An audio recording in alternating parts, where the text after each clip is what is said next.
Really, when I had my implants and before I had it, I had so many questions that I wanted answers to, which I didn't have.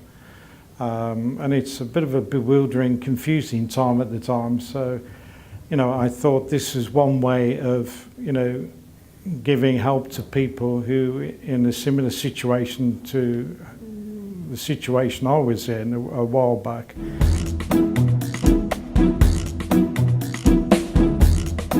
For me, it was really trying to take the initiative myself, seeking people out.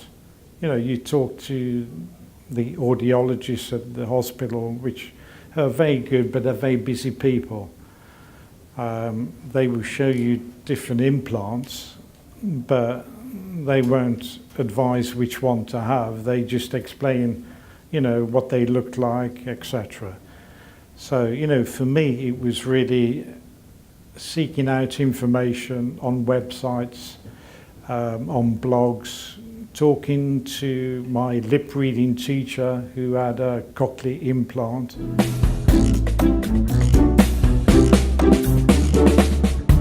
My general life, I'm a very active person.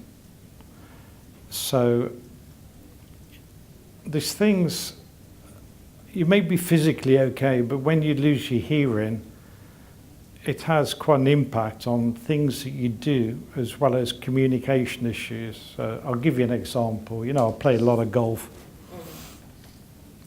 I didn't realise how much hearing had a part to play in playing golf as well as seeing, because it's all part of the touch and the feel of what you do.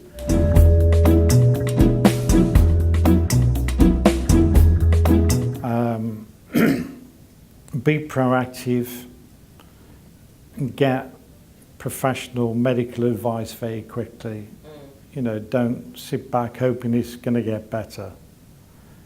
Because quite often, my experience was that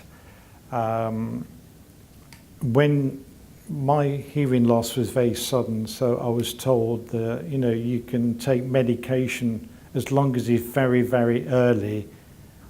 Once it's been identified, you can take some medication that may help. If you leave it, then that opportunity is gone. So be proactive,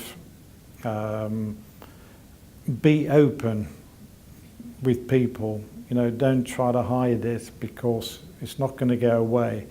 So you've got to be proactive. You've got to seek the medical advice, and if you're getting conflicting advice, then see somebody else as well.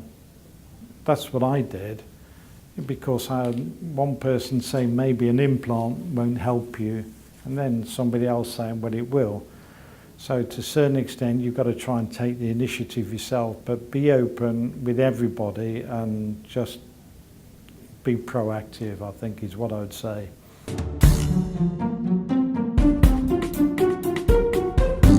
I think,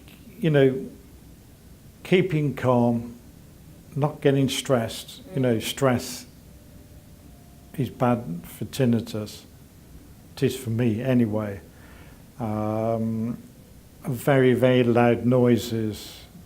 I don't go to rock concerts anymore, not that I don't want to go, but, the sort of repercussions afterwards can last for days in terms of zing, the noise sort of sets things off.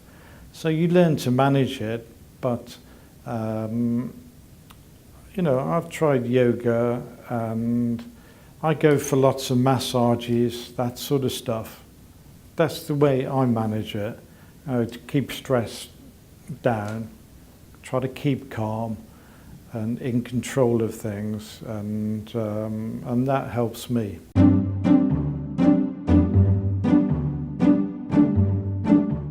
People worry about, or can have an MRI scan, which you can do. Can I go through airport security? These sort of things, which you can do. You just need to know what you can and what you can't do.